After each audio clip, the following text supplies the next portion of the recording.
नमस्कार, मी प्रीती खंडागळे. आपण पाहता आवाज इंडिया मराठी. मुंबईतील भाजपच्या जनआक्रोश मोर्चा दरम्यान शहरातील वाहतूक ठप्प होऊन मोठ्या प्रमाणात कोंडी झाली. यामुळे प्रचंड त्रासाला सामोरे गेलेल्या नागरिकांनी संताप व्यक्त केलाय, ज्यामध्ये एका महिलेने मंत्री गिरीश महाजन यांना थेट जाब विचारला. प्राप्त माहितीनुसार मोर्चामुळे सुमारे 1 तासभर वाहतूक रोखली गेली होती. यावर संतापलेल्या महिलेने गिरीश महाजन आणि पोलिसांशी वाद घातला आणि बाजूलाच मैदान असताना रस्त्यावर मोर्चा का काढला असा सवाल उपस्थित केला. व्हिडिओ सोशल मीडियावर व्हायरल झाला असून यावरून राजकीय वर्तुळात अनेक प्रतिक्रिया उमटू लागल्यात. काँग्रेस नेते नाना पटोले यांनी या घटनेवर टीका करत म्हटलंय की महाराष्ट्राचा इतिहास पहिल्यांदाच एखाद्या मंत्र्याला अशा प्रकारे नागरिकांच्या रोषाला सामोरं जावं लागलं.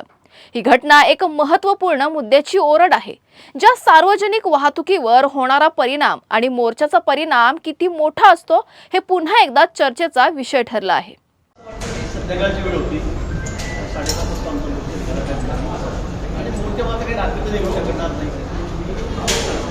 ठरलेला होता, परवानगी मी मागितलेली होती. त्यामुळे मला असं वाटतं नियोजन वगैरे कुठे चुकलेलं नाही. पण एखादी बघण्यात येऊन त्या ठिकाणी अशा पद्धतीने बोलते, कधी बाटली फेकून मारते मोर्चावर, हेही काही योग्य नाही.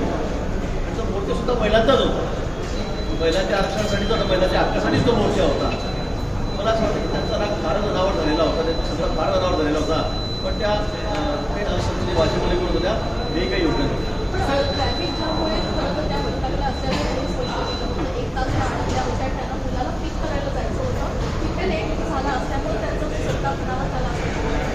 बरोबर आहे ना, मी सांगितलं झाले की असं मोठ्यामुळे की ट्रॅफिक जाम होतात, लोकांना त्रास होतो, त्याचा एक जागा वाढतो, हे खरं आहे. या बाबतीत आम्हाला मान्यच नाही, मान्यच आहे.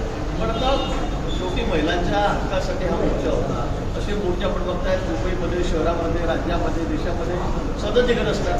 आंदोलन जेवढे मोठे होतात तर आपल्याला माहिती आहे काय काय त्यावेळेला होतं म्हणून मग अशा पद्धतीने तुम्ही तक्रार करू शकले असत्या, पोलिसांकडे केली असती. थोडा सौम्य भाषेवर सुद्धा मला राग व्यक्त करता आला असता. त्या ज्या भाषेत बोलत होत्या, पाटली फेकून मारली, ते काही फार मला वाटतं संयुक्तिक नव्हतं. अशाच महत्त्वाच्या बातम्या बघण्यासाठी पाहत राहा आवाज इंडिया मराठी, शोध सत्याचा.